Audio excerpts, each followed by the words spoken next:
Salut tout le monde, c'est Pavel et le projet Mind du Cash. Vous êtes sur la chaîne qui est consacrée aux investissements et au trading. C'est le dimanche matin et comme tous les dimanches, nous sommes ensemble pour notre traditionnel café du dimanche où nous faisons un point macroéconomique sur les grandes tendances boursières, sur ce qui s'est passé dans l'économie et en bourse la semaine dernière et nous essayons comme d'habitude se projeter pour la semaine prochaine et plus loin, donc pour l'année 2021 en suivant le timeline que je vous ai présenté l'année dernière que je suis en train de suivre d'un mois à un autre pour regarder comment mes prévisions se confirment ou se ne confirment pas. Voilà, avant de commencer cette vidéo, comme d'hab, je vous invite à vous inscrire à la chaîne Mind the Cash, mettre la petite cloche pour être averti quand je publie de nouvelles vidéos. Je vous rappelle encore et encore que pour moi, les likes, c'est super important. Merci de les mettre pour cette vidéo, ça ne coûte rien. Et pour ceux qui veulent me soutenir, évidemment, vous pouvez faire une petite donation avec un lien PayPal qui se trouve dans la description de cette vidéo. Voilà, donc le contenu de cette vidéo, comme d'habitude, nous allons faire un tour de tableaux de bord de l'économie que vous voyez sur votre écran. Ensuite, on va analyser la tendance qui était très optimiste la semaine dernière. Nous allons analyser aussi les importantes nouvelles, notamment la grande faillite dans hedge fund. D'ailleurs, là, je vais passer un petit peu de temps sur ce sujet, mais pas pour analyser le cas, mais surtout quelles sont les conclusions que peut en tirer, parce que c'est quand même assez intéressant comme sujet. J'ai décidé de faire ça comme on va dire une suggestion de chef pour cette vidéo, donc voilà. Et ensuite, nous allons évidemment regarder un petit peu l'analyse technique des différents indices américains. Encore une fois, je suis désolé, mais je me concentre sur les indices américains parce que c'est ces indices qui drivent les bourses mondiales. Donc c'est ce qui se passe en Amérique, c'est le plus important. Et voilà, on va regarder, on va essayer d'anticiper ce qui va se passer la semaine prochaine et pour les semaines à venir. Voilà, donc je commence traditionnellement avec mon tableau de bord. Donc cette semaine, elle était très très positive. Donc la semaine dernière, quand j'ai fait la vidéo de Café du Dimanche, je vous ai, elle était intitulée long prudent. Donc ça veut dire que je disais que je suis optimiste pour le mois d'avril, et ça correspond parfaitement au timeline que je vous présente assez régulièrement pendant le Café du Dimanche. Donc vous voyez que nous sommes aujourd'hui dans le mois d'avril. Donc là on vient d'y rentrer et pour moi, je m'attendais le rebond au mois d'avril et cette prévision en train de se confirmer. Et dans tous les cas, de point de vue technique, les indices pour moi sont très oscillés. Donc l'indice américain S&P 500, il a fini la semaine au-dessus de 4000. Donc ça, c'est vraiment super bullish en fait. Ça, c'est vraiment, en tout cas, on ouvre la voie maintenant pour 4200. Donc là, je ne veux pas analyser... s'il nous reste du temps, on va regarder quand même l'analyse technique sur S&P 500. Je regarde plutôt le Nasdaq. Je suis toujours positionné long Nasdaq depuis à peu près une semaine et demie. Et je pense que je vais quand même garder mon long sur cet indice encore et encore parce qu'il y a quand même pas mal de retard à rattraper sur la tech américaine par rapport aux autres indices qui ont bénéficié de ce phénomène que certains appellent rotation, parce que moi je suis assez réticent à voir les choses comme ça, mais en tout cas, les indices avec les entreprises traditionnelles ont été en faveur des marchés ces dernières semaines, donc notamment l'indice Dow Jones et l'indice S&P 500, et les indices européens qui contiennent beaucoup de valeurs, des valeurs, ce qu'on appelle parfois value. Bon, concernant l'ambiance générale sur les marchés financiers, l'humeur s'est largement améliorée, notamment par rapport au taux et à l'inflation. Donc on s'est fait peur pas mal pendant le mois de mars 2021 sur le sujet des taux qui n'arrêtaient pas de remonter. Et maintenant, j'ai l'impression que le marché, je ne sais pas si on peut dire intégrer le risque de l'augmentation des taux, mais en quelque sorte, il s'est habitué à la nouvelle réalité, aux taux qui sont un peu plus élevés que c'était le cas avant.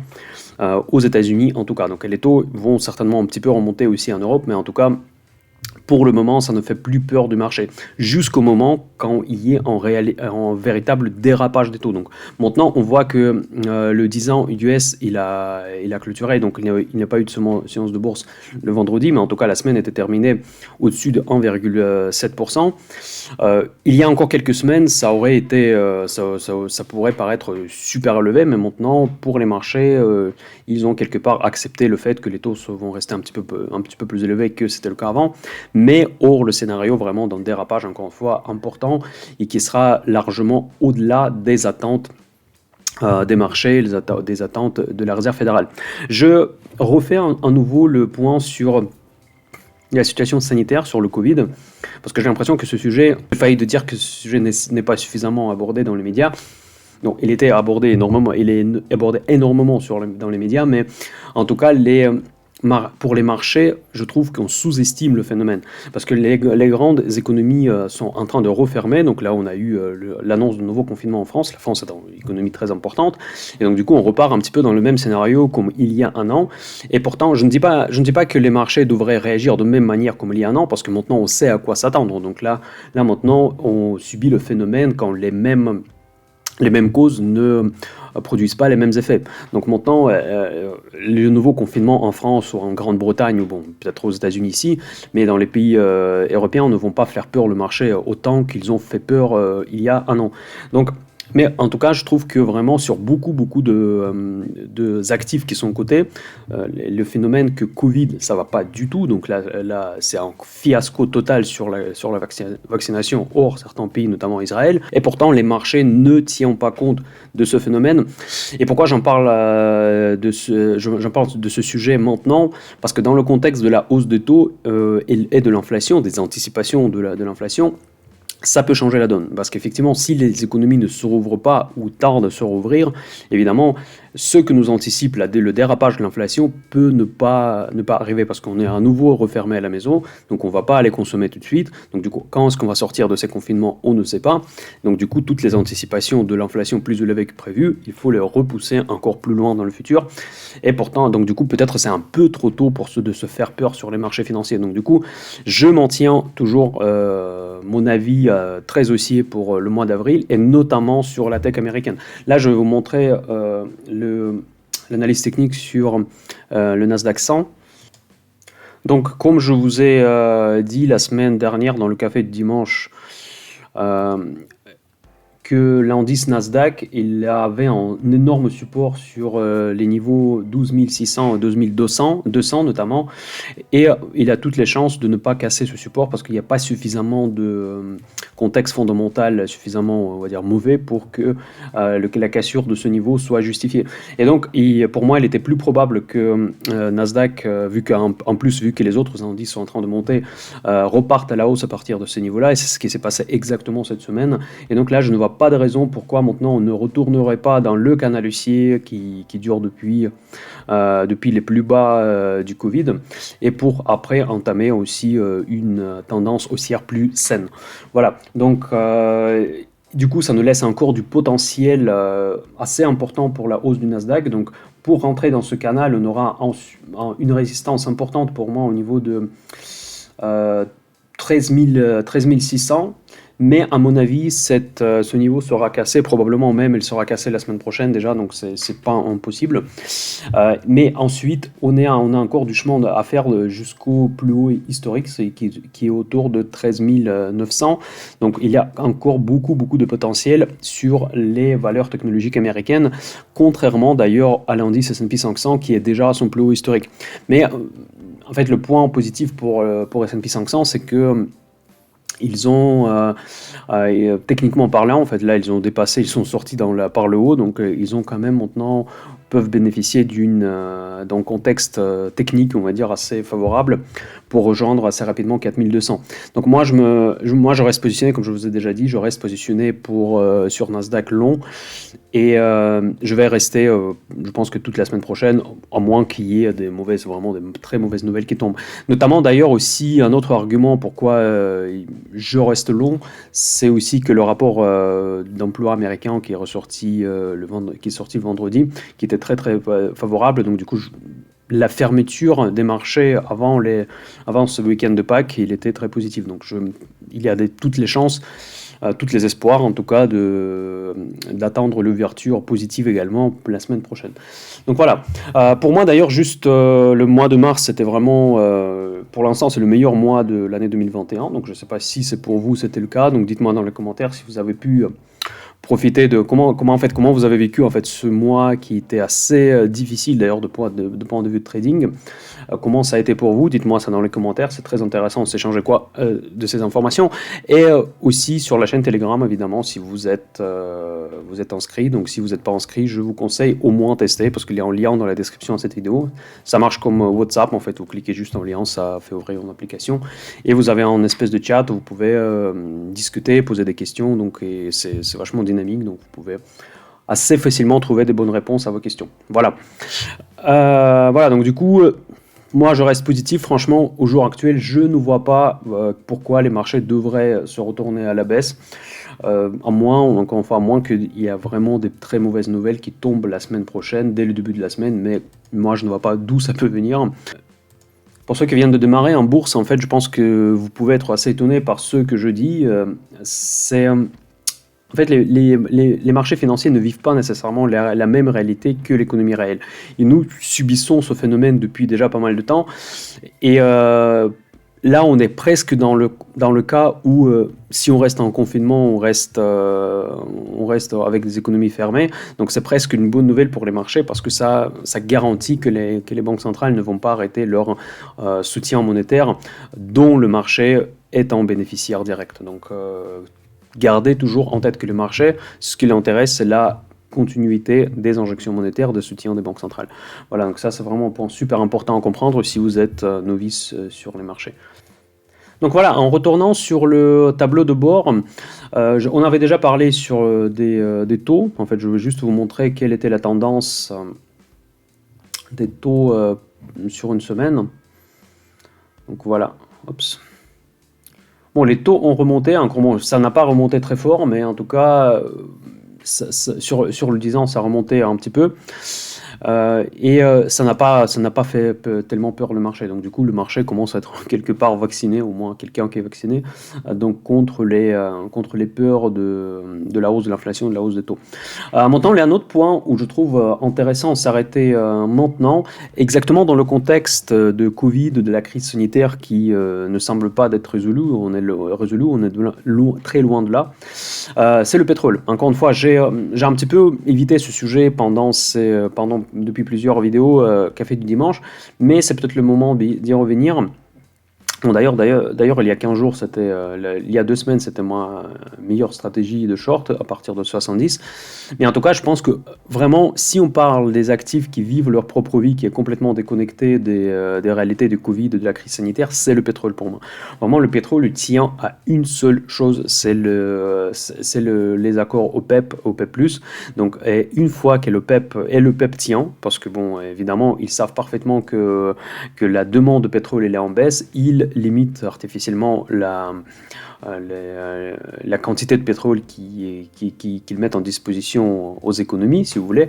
Donc, mais combien de temps ils vont pouvoir tenir? Donc, ces pays, pas tous les pays de OPEP+ sont riches, et donc du coup, ils ne vivront pas les mêmes réalités économiques. Donc, à partir d'un certain moment, ils devront obliger d'ouvrir les vannes pour que l'argent vienne dans leur pays, commence à alimenter leur budget nationaux. Donc, il ne faut pas croire que le PEP+ va rester dans cette posture éternellement. Donc à un moment donné, ils vont dire que non, on ne peut plus tenir ça, ils devront ouvrir les vannes, notamment la Russie qui en parle tout le temps. Donc c'est que et en plus, la Russie, il a plus d'intérêt de vendre plus de pétrole moins cher, mais que de vendre moins de pétrole plus cher. Et ça, c'est la divergence des positions entre la Russie et l'Arabie Saoudite sur cette question. Faites attention quand même, une fois que ça arrive, donc du coup, les prix de pétrole vont rejoindre très rapidement, mais vraiment très rapidement, leur cours réel qui se rapprochera des fondamentaux. Et les fondamentaux, c'est les économies fermées ne consomment pas beaucoup de pétrole. Et la quantité de pétrole disponible dans le monde, elle est juste gigantesque. Donc tout le monde le sait, mais en tout cas, les cours sont manipulés tellement qu'ils sont tenus à ces niveaux très élevés par rapport à la demande, ces cours peuvent vraiment subir des dégagements très importants. Pourquoi j'en parle? Parce que le trade short sur le pétrole, donc rarement je parle des shorts parce que je trouve encore une fois c'est un disclaimer que c'est très risqué, vous pouvez perdre plus que vous avez sur le compte, donc c'est vraiment même surtout pour le pétrole quand vous êtes long, on a appris ça l'année dernière que les prix peuvent passer négatifs. Donc et moi je ne suis pas un expert, je suis un amateur si vous voulez, donc faites beaucoup attention à ne pas prendre des risques démesurés sur ces produits-là. Mais en tout cas, bon, moi, je suis très baissier sur le pétrole. En tout cas, après, la question, c'est juste, je ne sais pas quand est-ce que ça va se déclencher. Donc, pour moi, ça va se déclencher dès que le PEP+, nous glisse une parole qu'il faudra quand même augmenter un petit peu la production de pétrole. Mais quand est-ce que ça va arriver, personne ne sait. Donc, ça peut rester à ces niveaux-là encore pendant un certain temps, mais ça ne va pas rester à ces niveaux éternellement. Ça, c'est pour moi, en tout cas, pour moi, c'est une évidence. Et les réalités économiques, la demande de pétrole par rapport à la quantité de pétrole disponible ne justifie aucunement les prix que nous observons aujourd'hui sur les marchés financiers. Donc, ça, c'est ce que concerne le pétrole. Et d'ailleurs, vous savez, je voulais un petit peu évoquer les news de Canal du Suez parce que c'était vraiment un sujet qui est assez intéressant. Il est intéressant dans le sens que en fait, c'est une non-news en fait. Ça peut paraître assez étonnant. J'ai déjà parlé du pétrole dans les vidéos précédentes et je disais que je suis baissier. On m'a tout de suite fait plein de remarques dans les commentaires, sur la chaîne Telegram, partout, en disant « Ah Pavel, mais regarde, le canal de Suez il est bloqué, dans ce cas-là, le prix de pétrole. » En fait, il faut faire beaucoup attention à ne pas réagir, surtout si vous êtes trader en fait, à ne pas surréagir sur des news de ce type. En fait, quand le marché, il a peur d'incertitude, encore une fois. Il a peur de manque de visibilité. Le fait qu'il est en bateau qui se fait coincer en plein milieu du canal de Suez, ça n'impacte pas tellement la visibilité sur le fournissement de pétrole. Oui, il y aura une interruption. Il y aura éventuellement les prix du freight qui vont être augmentés. En fait, ça concerne plus le marché physique du pétrole, en fait, pas vraiment le marché du pétrole papier, le trading des futurs. Et vous pouvez même regarder les cours pendant l'annonce de cette nouvelle, ce blocage de canal de Suez. Il y a eu une micro-réaction haussière, mais ensuite le pétrole est parti à la baisse. Donc, c'est plutôt l'inverse qui s'est produit. Donc il ne faut pas vraiment réagir sur ce genre de nouvelles. Il faut quand même savoir, mais ça arrive, je pense, avec une expérience, il faut savoir distinguer quelles news sont des non-news et quelles news sont vraiment importantes. Notamment, en fait, vous pouvez me dire, mais Pavel, il y avait une autre contre-exemple avec une attaque sur des infrastructures de Saudi Aramco. À partir du Yémen. Mais ici, justement, ça ne prouve pas le contraire. Au contraire, ça prouve ce que je dis. Quand il y a eu cette attaque, il y a derrière une crainte du conflit géopolitique. Et là, c'est manque de visibilité. Donc, parce que là, évidemment, les marchés ne peuvent pas anticiper. C'est les Houthis qu'ils ont lancé ou pas Houthis, je ne sais pas qui a fait quoi. Mais en tout cas, ça ouvre en fait le débat sur la stabilité géopolitique dans la région qui est vraiment instable historiquement. Donc, et ça, c'est pas du tout pareil que le blocage du canal du Suez. Pareil, d'ailleurs, il y a eu des news, on avait discuté, j'ai même fait un commentaire sur Telegram, que certains pensent qu'il y a en risque de la guerre réelle en fait entre la Chine et les États-Unis, mais ça encore une fois, ça c'est quasiment impossible. Le marché non seulement il ne price pas ça, il ne tient même pas compte de ces nouvelles. Donc effectivement, les navires militaires américains peuvent être envoyés aux côtes chinoises ou proches des côtes chinoises, mais ça ne va pas dire qu'il y a un risque, il y a quelques risques de déclenchement de la guerre entre les États-Unis et la Chine. C'est tout simplement le jeu géopolitique et les marchés, ils sont déjà suffisamment matures pour pouvoir distinguer que la guerre entre deux pays nucléaires et deux économies principales, c'est la guerre commerciale, c'est la guerre économique. En fait, effectivement, ils peuvent employer parfois les arguments militaires ou quasi militaires, mais ça reste une guerre économique parce qu'ils ont des objectifs concrets qui sont chiffrés en dollars et en yuan. Donc, faites quand même beaucoup attention auxquelles news attacher l'importance auquel il ne faut pas attacher l'importance. Donc ça, je pense que c'est un point qui a été assez important à mentionner. Avant que je passe à d'autres sujets. Donc on observe le VIX. Le VIX, il est descendu très bas. Donc là maintenant, du coup, maintenant, je trouve que c'est un petit peu plus justifié. On est au début du mois d'avril, donc à partir de 1er avril, les CLR pour les banques, vous savez le sujet que j'ai déjà présenté, je veux pas me répéter. Donc ils n'ont pas été prolongés, donc du coup normalement je m'attendais à certains mouvements sur les taux américains parce que les banques elles devront un peu revoir leurs réserves. On verra la semaine prochaine. La semaine prochaine sera déterminant de ce point de vue-là. Ici on parle d'un potentiel risque, une potentielle très mauvaise nouvelle. C'est peut-être là, mais je doute quand même qu'ils se sont pas préparés pour que les choses se passent tranquillement. Voilà, donc je pense que c'est tout ce que je voulais dire sur le tableau de bord. Je ne veux pas trop m'arrêter sur le. En fait, sur l'or, il y a eu des mouvements intéressants. Je trouve toujours que l'or, c'est vraiment un excellent actif pour les spéculations parce qu'il suit en fait les tendances techniques comme buy the book. Donc, c'est vraiment si vous êtes en train de implémenter les stratégies techniques, je pense que l'or, c'est un très bon support. Et donc du coup, nous allons passer maintenant à d'autres sujets en fait que je voulais évoquer avec vous aujourd'hui. Et le premier sujet, ça c'est la faillite d'un fonds Archegos Capital. Archegos Capital. Je ne sais pas si je prononce bien, si je le dis en français. Archegos, voilà. Dans Trader Wang, en fait, qui s'est pris vraiment un gros appel de marge et le fonds a fait faillite. Donc ça, en fait, je ne veux pas vous répéter ici pourquoi, qu'est-ce qui s'est passé, qu'est-ce que c'est le margin call. Vous pouvez facilement trouver ces informations-là. Je veux pas tout simplement créer la redondance sur le net. Notamment, par exemple, si vous voulez, Tammy Kaba, il a enregistré une vidéo qui expliquait le fonctionnement de ce mécanisme. Donc vous pouvez aller voir cette vidéo. Donc je ne veux pas juste répéter les choses que vous allez pouvoir facilement trouver ailleurs. Donc en fait, j'aimerais bien passer directement aux conclusions. Pourquoi c'est important et pourquoi j'en parle aujourd'hui de ce fonds?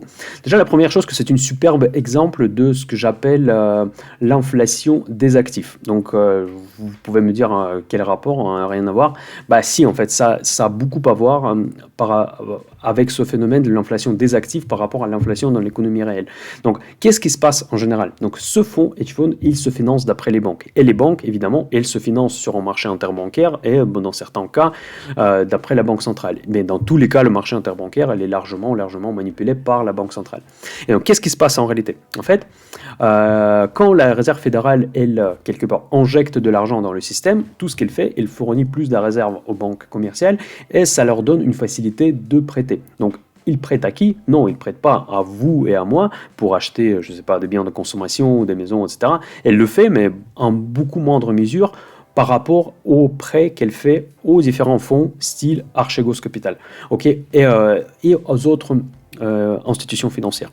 Donc, et en gros, c'est ça qui s'appelle injecter l'argent dans le système sans injecter dans le système financier, sans injecter cet argent dans le système de l'économie réelle. Donc, l'argent, qu'est-ce qui se passe avec l'argent? Une fois que ce fonds Archegos Capital reçoit ces sommes, qui sont souvent des sommes très importantes, il les reçoit sous une forme d'une capacité de levier.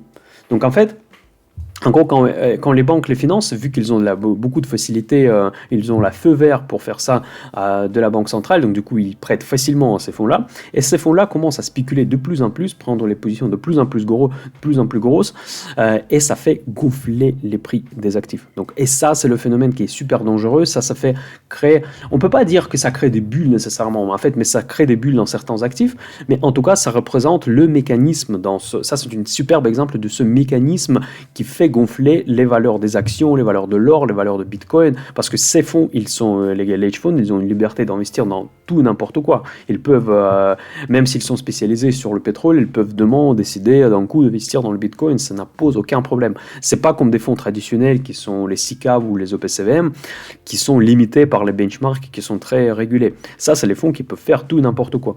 Voilà. Et donc, et ça fait effectivement monter les cours. Ça, c'est le premier point qui explique justement, j'espère que ça devient un peu plus clair, qu'est-ce que c'est la différence entre les actifs entre l'inflation sur les actifs financiers et l'inflation dans l'économie réelle. Voilà. Deuxième point, deuxième conclusion qu'on peut tirer à partir de cette histoire, c'est que regardez, nous avons vécu le mois de mars. Ça fait un moment que je disais qu'il devrait avoir une correction. Je m'attendais fin février, finalement il y a eu début mars. Bon, j'étais presque exact. Mais en tout cas, on est tous d'accord que nous avons vécu une petite micro-correction. Donc, et même cette petite micro-correction, elle a causé déjà une faillite d'un fonds important. Donc, quelle conclusion pouvons-nous faire ? Conclusion évidente, c'est que le niveau de levier qui est présent actuellement dans l'économie, elle est juste gigantesque. Donc ça, il faut toujours tenir dans la tête, c'est que nous vivons dans le monde qui est gonflé de liquidités. Depuis 2008-2009, depuis la crise des subprimes, on n'arrête pas de gonfler le système financier avec l'argent facile. Et donc cet argent facile va en bourse, va dans tout un tas d'actifs. Donc il y a un énorme palette d'actifs dont les prix ne reflètent pas du tout les fondamentaux. Et donc c'est pour ça, comme je vous ai dit tout à l'heure, c'est que les bourses vivent aujourd'hui dans le monde à part qui n'a rien à voir avec le monde réel. C'est à cause de ce phénomène. Donc voilà, ça, à cause ou grâce, c'est difficile à dire, parce que si en 2008-2009 on n'aurait fait pas ça, dans ce cas-là, on aurait vécu la crise qui serait pire que la crise de 1929. Donc, quelque part, nous avons évité. Mais par contre, aujourd'hui, l'état actuel des choses, c'est surtout, je dis ça pour les personnes qui croient l'investissement buy and hold et qui investissent régulièrement pour des décennies. C'est une stratégie de bon père de famille qui est très souvent mise en avance comme une meilleure de stratégie, parce qu'effectivement c'est une stratégie qui était backtestée sur beaucoup de décennies, il a fait ses preuves, mais en tout cas j'ai peur, ça c'est mon avis personnel, que cette stratégie risque de ne plus marcher, parce que nous vivons dans des conditions comme ça, où là le levier gigantesque qui est présent sur tout un tas d'actifs peut tout simplement vraiment mettre à plat l'économie à un moment donné. Je ne sais pas quand ce moment va arriver, mais à un moment donné, ça peut arriver. C'est pour ça que je suis passé récemment je suis passé en swing trading. Donc maintenant, avant j'étais plutôt de l'école de l'investissement long terme, investissement peut-être pas buy and hold, mais un investissement un peu à la Warren Buffett, à la Peter Lynch et compagnie. Donc, mais maintenant, je pense qu'on ne vit vraiment plus la même paradigme des marchés, où on n'est pas dans les mêmes circonstances dans lesquelles investissaient Warren Buffett et Peter Lynch. Donc c'est pour ça que je vous mets en avance ce phénomène de levier surprésenté, abondant qui existe maintenant dans le système financier. Faites quand même beaucoup attention quand vous mettez en place votre stratégie. Donc, parce que tout peut s'écrouler d'un jour à un autre, comme ce fonds Archegos s'est écroulé en quelques jours. Et enfin, la dernière conclusion que j'aimerais bien aussi mettre en avance, c'est que toujours, je le répète dans toutes les vidéos des portefeuilles que je vous présente, respectez la gestion de risque, respectez la taille de position. On peut essayer de conclure en lisant l'histoire de ce hedge fund qu'il ne faut pas faire du levier. Je ne suis pas totalement d'accord. On peut faire du levier, mais quand on sait respecter notre exposition sur chacune des lignes. Qu'est-ce qui s'est passé? En fait, il a pris du levier, il s'est exposé largement trop sur des valeurs chinoises. Donc ça, c'était un fonds qui était spécialisé sur ces valeurs chinoises. Ces valeurs ont subi une petite correction, et vu qu'il était en levier, donc du coup, il s'est pris un énorme appel de marge, du coup, ça met à plat le fond. Donc, quand je vous présente les portefeuilles, je vous répète toujours qu'il a une colonne centrale qui s'appelle le weight. Là, je vais vous montrer le portefeuille, par exemple, de PEA que je vous présente tous les mois. Voilà, et je vous dis à chaque fois, tous les mois, je vous répète, c'est que cette colonne centrale que vous voyez ici, elle est principale. C'est cette colonne, si vous la gérez bien et si vous ne vous exposez pas trop sur certaines valeurs, notamment les valeurs les plus hype, les plus volatiles, donc vous ne risquez pas de vous retrouver dans la même situation comme s'est retrouvé ce fonds. Et vous voyez, donc c'est même les grands professionnels, c'est quand même un grand trader, le monsieur Wang, même lui, il était une victime certainement de son propre ego et surtout une victime d'une mauvaise gestion de risque. Donc si les gens de ce niveau tombent dans ce cas-là, donc imaginez qu'est-ce qui peut se passer avec des débutants si vous ne savez pas gérer les risques. Donc faites beaucoup attention, vraiment ça c'est le point le plus important ici, même si c'est la seule chose que vous retenez de la chaîne Mind du Cash, c'est de pouvoir gérer correctement votre allocation d'actifs. Je pense que déjà je fais bien mon travail. Donc si vous retenez cette seule chose, dans ce cas-là je pense que vous serez déjà mieux que beaucoup d'autres investisseurs, traders sur le long terme. Donc faites quand même des conclusions, des histoires comme ça. On peut voir que les traders c'est aussi des humains, ils font aussi des erreurs, parce que parfois on a l'impression que c'est des génies qui sont derrière l'écran avec leur clavier, qui utilisent toujours les informations internes pour profiter des marchés. Oui, il y a ça, mais ils sont normaux, c'est des gens comme nous et vous. Et finalement, quand je lis cet article-là, j'ai l'idée que j'ai eue dans la tête qu'en fait, finalement, ils ne sont pas si différents des investisseurs particuliers. Parce qu'en fait, c'est des erreurs de débutants. C'est juste parce qu'il l'a fait sur des milliards, et vous, probablement, ou moi, vous le faites sur des milliers ou des centaines d'euros. Donc, finalement, tout revient au même. Bon, il y a un autre sujet, vu qu'il nous reste un tout petit peu de temps, que cette faillite de fonds qui était spécialisé en Asie, il a vu les positions qui étaient liquidées par les banques. Ça nous a ouvert quand même quelques opportunités sur des valeurs chinoises que moi je voulais d'ailleurs, que je commençais à suivre depuis un certain temps. On a beaucoup parlé dans le Telegram, on a fait de l'analyse technique sur ces valeurs-là. Donc je vous invite vraiment de rejoindre si vous voulez avoir des informations, on va dire, plus interactives. Et donc, notamment, j'ai rajouté Baidu dans mon portefeuille à moi, que je vous présente également aussi une fois par mois. Donc là, j'ai réussi de l'avoir à 200, donc 200 piles. Donc là, c'était justement grâce, bon, à cause de, grâce à, pour moi, c'est plutôt une bonne nouvelle de pouvoir acheter ces valeurs-là. Là, vraiment, ça, c'est vraiment un phénomène assez particulier quand le fonds en train de se faire liquider, donc du coup les positions sont vendues à force, donc à n'importe quel prix. Donc les ordres de bourse vont en direct sur le marché, et donc du coup ça crée des opportunités sur des belles valeurs. Par contre, le monsieur Wang, il n'a pas été apparemment investi dans Alibaba, et Alibaba a été épargné. Mais Alibaba, de toute façon, je l'ai dans mon portefeuille déjà depuis un certain temps. Et il traîne un peu sur des niveaux autour un peu au-dessus de 200, 220, et je garde aussi cette valeur. De point de vue spéculatif, en fait, je vous présente aussi ma stratégie. Donc, qu'est-ce que j'ai fait?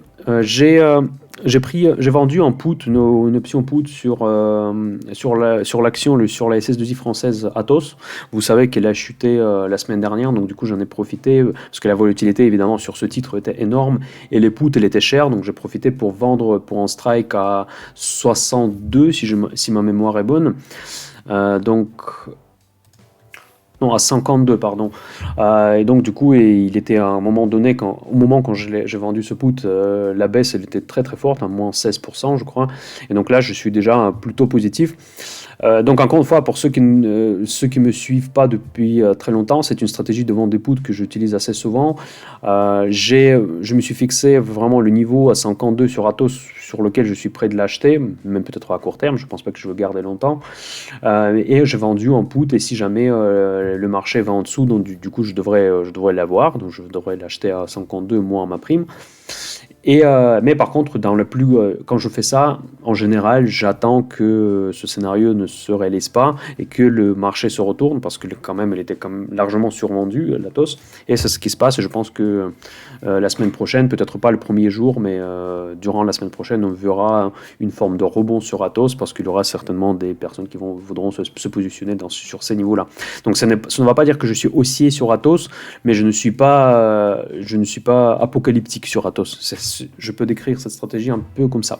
Par contre, là où je suis haussier, vraiment, je suis en train de profiter de la valeur spéculative. Encore une fois, avec des options que je sais que peu entre vous ont l'accès. Donc moi, c'est la valeur Alteryx, que j'en parle souvent sur la chaîne. Je sais que certains d'entre vous l'ont dans le portefeuille. J'attendais les niveaux à 80, honnêtement, parce que là je suis... la position que j'ai accumulée sur Alteryx, elle était à 110. Après, il a fortement monté, donc j'avais un grand profit, je n'ai pas fixé, malheureusement. Après, il a rebaissé, donc après, il a remonté encore, donc c'est une action très très volatile. Et maintenant, j'ai dû la vendre à 94, je crois. Je l'ai vendue et j'ai repris à 82. Mais par contre, j'ai pris un call sur le Strike 110 qui expire en mi-juillet 2021. Donc du coup, je m'attends que d'ici mi-juillet 2021, on aura dépassé le cours de 110. Après, je pourrais vendre mon option plus tard parce qu'elle est cotée. Donc, mais en tout cas, aujourd'hui, c'est ma vision. Donc si on va vivre la reprise agressive de l'indice Nasdaq, ce qui est mon scénario très probable, donc dans ce cas-là, je vais en profiter sur cette action Alteryx qui, au cours actuel, représente une opportunité. Mais après, je sens parfois une certaine... comment dire, des ondes négatives quand on me parle d'Alterix, on me dit genre voilà, on est acheté, on est en perte. Mais attention, regardez quand même le graphique.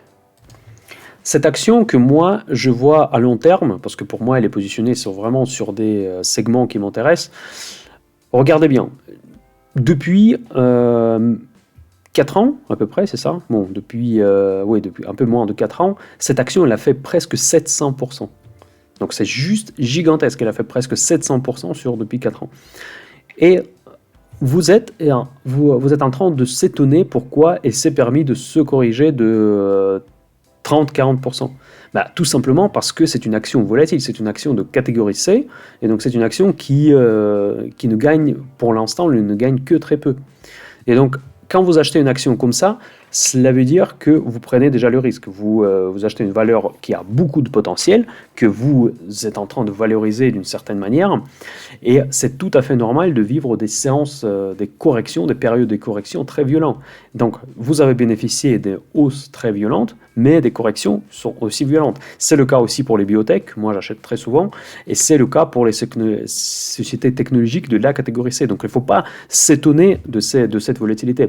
Si, en fait, par contre, un point très important, et encore on revient sur la discussion précédente sur le fonds qui a fait faillite, donc tout dépend de votre exposition. Si vous avez dépassé, vous n'avez pas suivi les règles sur lesquelles j'insiste dans toutes les vidéos, et vous êtes exposé trop sur ces valeurs-là, dans ce cas-là, effectivement, ça vous fait mal. Mais ça vous fait mal, pourquoi? Ça vous fait mal tout simplement parce que vous avez très mal géré votre risque.